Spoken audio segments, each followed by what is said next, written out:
കൊച്ചി രൂപതയിലെ വൈദിക വൃന്ദത്തിലെ അംഗവും ഇതുവരെ പ്രസ്തുത രൂപതയിലെ ജുഡീഷ്യൽ വികാരിയും സമർപ്പിതർക്കായുള്ള എപ്പിസ്കോപ്പൽ വികാരിയും വിശുദ്ധ യൗസേപ്പിൻ്റെ ദേവാലയത്തിലെ വികാരിയുമായിരുന്ന ഇപ്പോൾ കൊച്ചി രൂപതയുടെ മെത്രാനായി നാമനിർദ്ദേശം ചെയ്യപ്പെട്ടിരിക്കുന്ന പ്രിയപുത്രൻ ആന്റണി കാട്ടിപ്പറമ്പലിന് ദൈവദാസന്മാരുടെ ദാസനായ ലിയോ മെത്രാൻ്റെ അഭിവാദനവും അപ്പസ്തോലിക ആശീർവാദവും.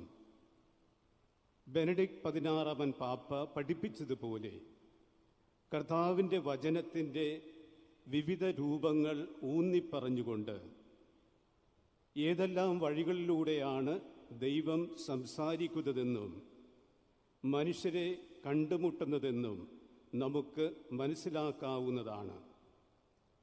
ജീവിക്കുന്ന ദൈവം മനുഷ്യർക്കായി സ്വയം വെളിപ്പെടുത്തുന്ന മുഖ്യസ്ഥലം ക്രിസ്തുവിൻ്റെ സഭയാണ്.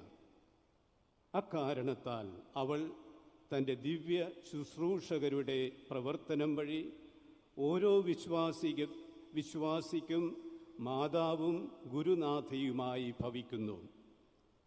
ഇക്കാര്യം മനസ്സിലാക്കിക്കൊണ്ട് അപ്പസ്തോലിക സിംഹാസനത്തിൽ നിന്ന് നമ്മുടെ ദൃഷ്ടി നാം കൊച്ചി രൂപതയിലെ വിശ്വാസി സമൂഹത്തിലേക്ക് തിരിക്കുന്നു.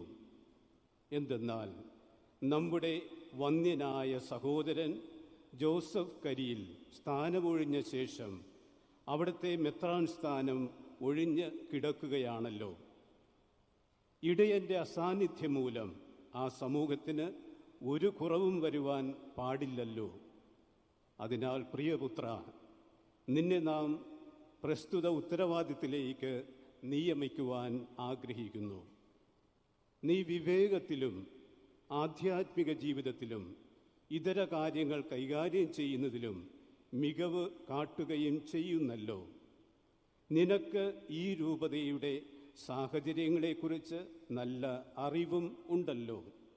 അതിനാൽ സാധാരണ നടന്നു വരുന്നത് പ്രകാരം സുവിശേഷവൽക്കരണത്തിനായുള്ള മന്ത്രാലയത്തിൻ്റെ അഭിപ്രായം കേട്ട ശേഷം എല്ലാ സാഹചര്യങ്ങളും പരിഗണിച്ചും സമയമെടുത്ത് എല്ലാം ശ്രദ്ധാപൂർവം വിലയിരുത്തിയും നമ്മുടെ അപ്പസ്തോലിക അധികാരത്തിൻ്റെ പൂർണ്ണതയിൽ നിന്നെ നാം കൊച്ചിയിലെ മെത്രാനായി നാമനിർദ്ദേശം ചെയ്യുകയും നിയമിക്കുകയും ചെയ്യുന്നു.